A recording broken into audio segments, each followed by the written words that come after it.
were not actually Krishna conscious. They were not actually conscious of Krishna. And then over the years I refined my understanding, and I finally came to the actual conclusion about 2004 that there was an ontological problem. They had misduplicated Prabhupada's ontology. And from that, so many other errors and mistakes came. The fundamental error was ontological. They had misduplicated the ontology.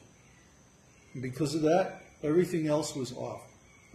It's just like if you have a car, you're driving in your car, and your speedometer is calculated in miles per hour, calibrated, in miles per hour, and you're driving here in Mexico, and all of the speed limit signs are in kilometers per hour. Oh, the speed limit's 120. Great. Zoom. That's not going to work. So, just like that, if you have an instrument that is out of calibration, you're always going to get the wrong result. Doesn't matter how carefully you make the measurement or how carefully you design your experiment, the result's going to be wrong. So this is what happened. This is how the ISKCON movement got on the wrong track. And if you read these articles on this website, these devotee websites, Neville was telling me the other day, it's a good thing I didn't see this website until I was already familiar with your teachings. Why? Because if you read these articles, you're going to say, these people are crazy.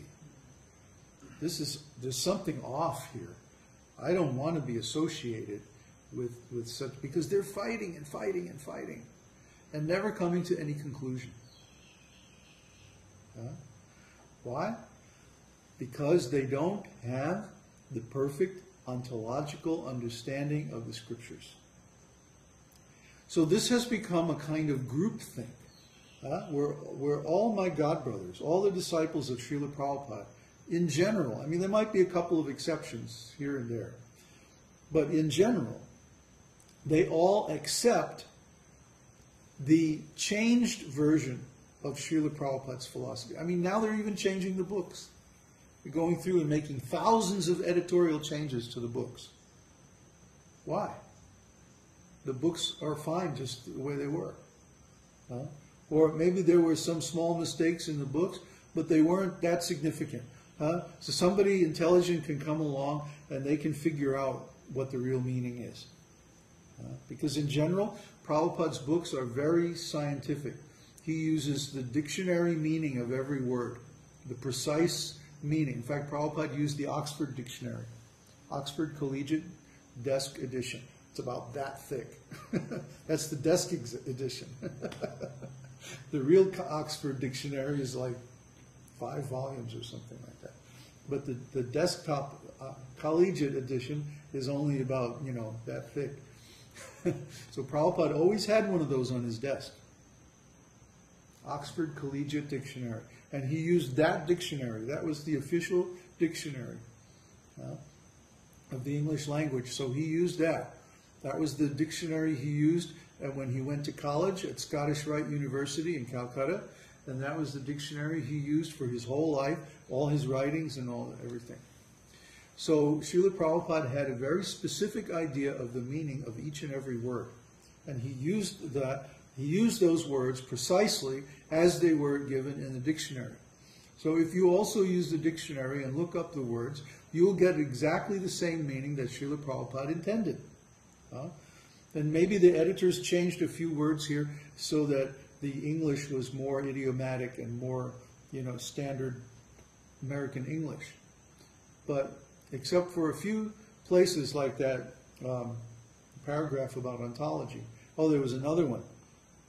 I remember in Nectar of Devotion, in the first edition, there was a sentence to the effect that Rupa Goswami went through all the Puranas, Itihasas, and Tantras and extracted the relevant quotes to compile Hari Bhakti Vilas. Hari Bhakti Vilas is a very thick book of quotations from all the Vedic Shastras about how to perform devotional service. And then, oh no, it was Sanatana Goswami did that. Sanatana Goswami did that recently. And then Rupa Goswami summarized this work in the Nectar of Devotion, Bhakti Rasamrita Sindhu. That was the paragraph. Let me go over that again. Sanatana Goswami, the elder brother of Rupa Goswami, went through all the Puranas, Itihasas, and Tantras and extracted the relevant portions and compiled them in the Hari Bhakti Vilas. The Hari Bhakti Vilas is huge, thick work. Has not been translated into English because it's so complex and so deep that the Western devotees aren't ready to handle it at all. So, Rupa Goswami summarized the conclusions of Hari Bhakti Vilas in the Bhakti Rasamrita Sindhu, or the Nectar of Devotion. And Prabhupada's summary study of Rupa Goswami's summary study was published as the Nectar of Devotion in English in 1969, I think. So the original 1969 edition had that paragraph in it. One day I was in Los Angeles and someone was giving a class. And they said, well, we don't accept anything from the Tantras.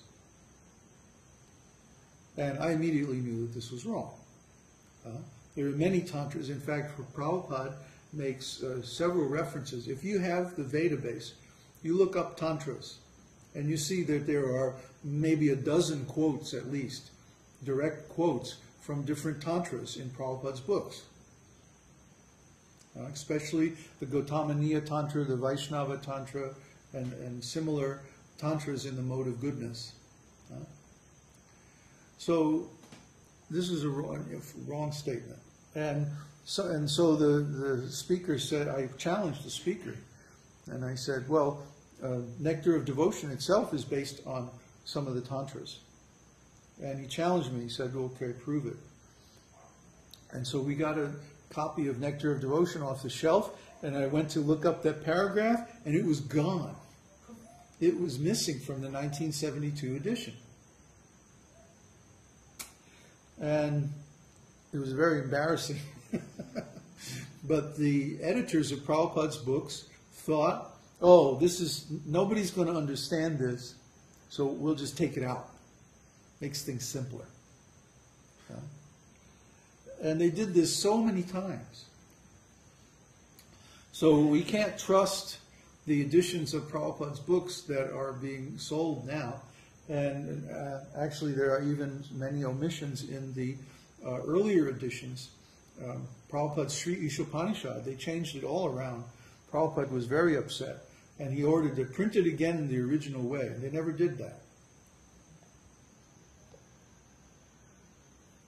Why? Because it would have embarrassed the editors, it would have embarrassed the early devotees who were now the authorities in the movement. And so the political will was absent. They knew what the right thing to do is, but they couldn't get the political will to actually do it because the leaders themselves were against it. And by that time, like mid-70s, basically the GBC controlled ISKCON, not Prabhupada. They had voted Prabhupada out as a trustee of the North American corporation when he ordered that the GBC members should serve 4 to 6 year terms. They actually voted Prabhupada out of the board of directors of the ISKCON Corporation in North America. Yeah, they voted their own spiritual master out of the organization so that they didn't have to follow his management instructions. That's the attitude, you see, that we're dealing with. So this groupthink, this distorted model of Srila Prabhupada's teaching became entrenched in the minds of the devotees in the West. And since those devotees went on to become the leaders in Europe, in Africa, even in India. That's the philosophy that is being taught in the ISKCON temples, not Prabhupada's original philosophy, not the original Vedic philosophy, not the original esoteric teaching, but some changed edition. So, from the point of view of those devotees, yes, we're teaching something different. We're teaching something different than what they understand to be Krishna consciousness. We're teaching the original idea that Krishna consciousness means direct consciousness of Krishna. It's so simple, so direct. But they're thinking, well, no, actually it's something different. I remember there was one interview. Srila Prabhupada was being interviewed by this news reporter.